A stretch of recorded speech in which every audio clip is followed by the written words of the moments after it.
For more now on the North Korean threat, Matthew Kroenig joins us now from Washington. He's an associate professor at Georgetown University and a senior fellow at the Atlantic Council. Matthew, we know North Korea launched another test missile despite the warnings from the U.S. How do you think the Trump administration might respond to this? North Korea is a classic foreign policy problem in the sense that we really have no good options.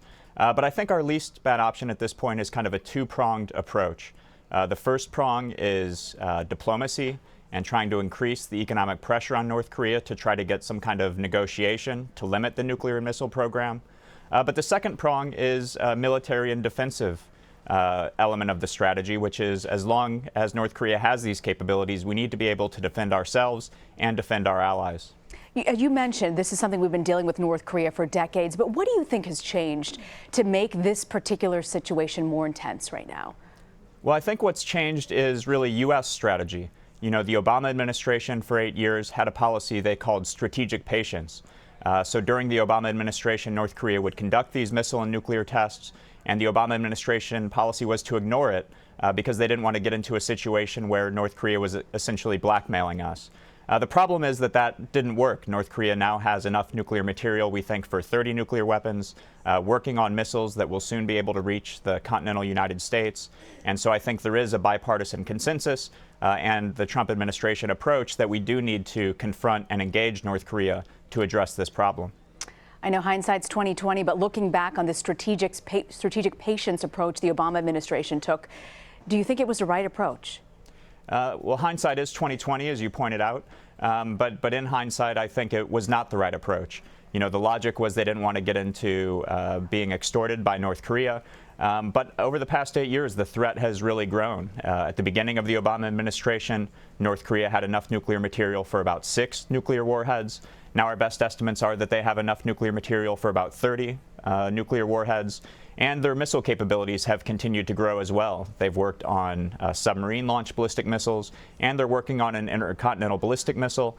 They have solid-fueled missiles, mobile missiles. So the capabilities have really grown. The threat's really grown over the past 8 years. And Matthew, we know that a U.S. Navy strike force is sailing within range of North Korea. Is this about show of force? What's going on here with this? Yeah, well, I think it's really about the second element of the strategy, the defensive element of the strategy that I talked about earlier. Trump has made some tough statements saying there could be a major conflict, but all signs are that the United States is not going to conduct a preemptive strike. The United States is not looking for military regime change of North Korea, but rather it's what other presidents might have said, called all options on the table, being prepared in case North Korea takes some kind of provocative action, that we do have the ability to respond, that we do have the ability to protect ourselves and our allies. The U.S. is set to deploy the missile defense system that we know is THAAD to South Korea. Here's President Trump's take on that. I want to play you this bite. Why are we paying $1 billion? It's $1 billion system. It's phenomenal. It's the most incredible equipment you've ever seen. It shoots missiles right out of the sky.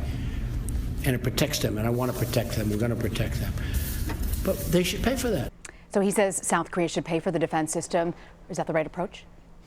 Well, it's important that we have this defense system. The THAAD system will protect South Korea, but also protect U.S. forces in South Korea. The Obama administration had a plan in place where South Korea would pay basically for the base, and we would pay for the missile defense system itself. Trump has said that he wants to take another look at that. And this is what Trump was elected on, the idea that the allies should contribute more to their own defense.